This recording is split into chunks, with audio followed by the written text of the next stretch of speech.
Well, I mean, obviously, there's not a question about whether or not they have free and fair elections in the United States. Why would they? Why would you think that they did? They interfere with elections all around the world. They interfere with the election just recently in South Africa. They interfere with elections in Georgia. They interfere with elections everywhere they go.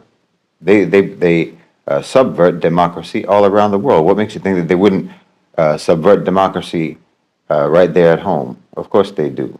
Well, I think that they interfere and subvert democracy in their own country more effectively and more comprehensively than they're even able to do it in other countries. And we know that they're able to do it in other countries extremely well and extremely effectively and get the results that they want. So do you think that they're not going to ensure that they get the results that they want in their own country? Of course they do. You'd be naive to think that they don't. They didn't just find out that Joe Biden has experienced cognitive decline. They didn't just find out that the man has dementia. All of those people in the Democratic Party who were pushing for him to step down or pushing for him to not seek re-election, they've been interacting with him. They've been talking to him. They know perfectly well that the man has lost his mind, and they've been knowing that for 4 years, and they didn't mind. This isn't about wanting him to step down or wanting him to step aside because they think that he's not competent. No one ever thought he was competent.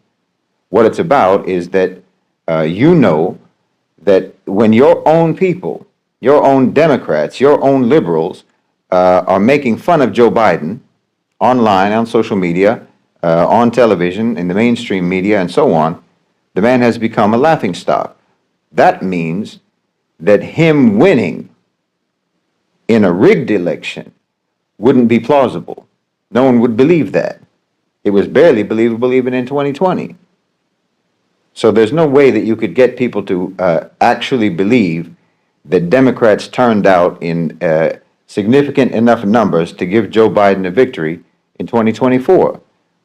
He was asked to step down or asked to step aside because the Democratic Party knows that if they want to sell their appointed president to the public as if they were democratically elected, there has to be some degree of plausibility to that. You see, if they could have, they would have given the Democratic Alliance in South Africa the full victory, but it wasn't plausible. So there has to be some degree of believability. I don't think Kamala Harris is any more popular than Joe Biden, and she's not much of a better speaker. It's a choice between Kamala Harris, who always sounds like she's a little bit drunk, or Joe Biden, who sounds like he's in a perpetual fugue state.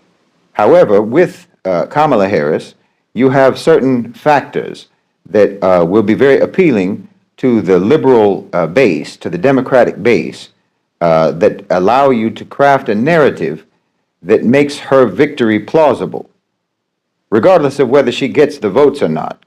If she's appointed as the winner in a rigged, unfree, unfair election, which is what you have in the United States, because, as I say, that's what the United States tries to ensure you have everywhere else in the world. So you better believe that they make sure that in their own country, it's just as controlled and managed a process as it is a controlled and managed process anywhere else in the world that the U.S. has a hand in it.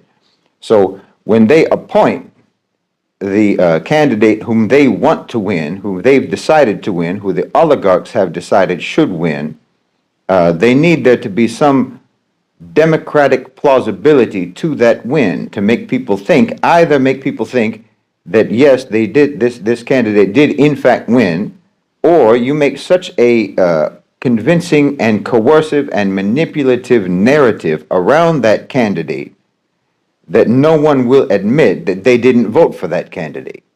In other words, she's going to be the first woman president. Well, wouldn't you be ashamed of yourself if you didn't vote to break the presidential glass ceiling?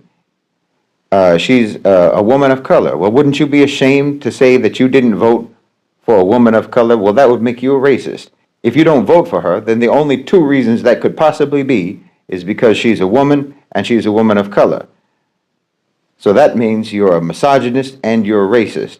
So you can craft a narrative around her that everyone will want to say that they voted for her even if they didn't turn out to vote at all. because we're going to hear nothing for the next 3 months except how excited the Democrats are, how reinvigorated they are, and how thrilled and breathless with anticipation the American people are for being able to finally achieve this first woman presidency in the United States. Everyone is excited about it.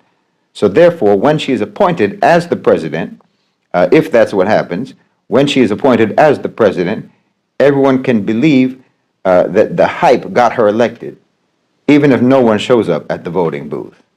And when everyone starts cheering in triumph and applauding and congratulating themselves for being so progressive and so liberal as to elect the first woman president and the first woman of color as president, well, no one will be willing to say that they never voted for her.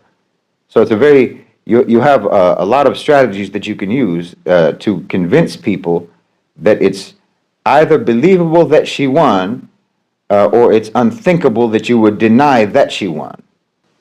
So I don't know if that's what's going to happen, but I don't for a second believe that they have free and fair elections in the United States, and I think you'd be a fool to believe that. So you either have, as someone said on Twitter or X, someone said, well, whose narrative do you think is going to win? Because that's all it comes down to, is the narrative. You don't have to have a candidate who can actually get voter turnout. You don't have a candidate who can actually win. You don't need that. Narratives win elections, not candidates and not policies. And what I mean by that is not that the one who has the best narrative will win, but the one who has the best narrative that makes their win plausible, that makes people think that it could have actually happened through a legitimately democratic process, which isn't something that occurs in the United States. So someone asked the question, whose narrative will win in the end? Trump's narrative of I'm bulletproof, or Kamala Harris's narrative of I'm going to be the first black woman president? Well, the answer to that question, when you're talking about American politics and American society, is which narrative will people feel ashamed not to subscribe to? I think that this election is really going to show, even more clearly than everything else that we've seen over the course of the genocide in Gaza, I think that this election is going to show very clearly the battle between the OCGFC, the global-minded OCGFC, and the OCGFC who are affiliated with the neocons.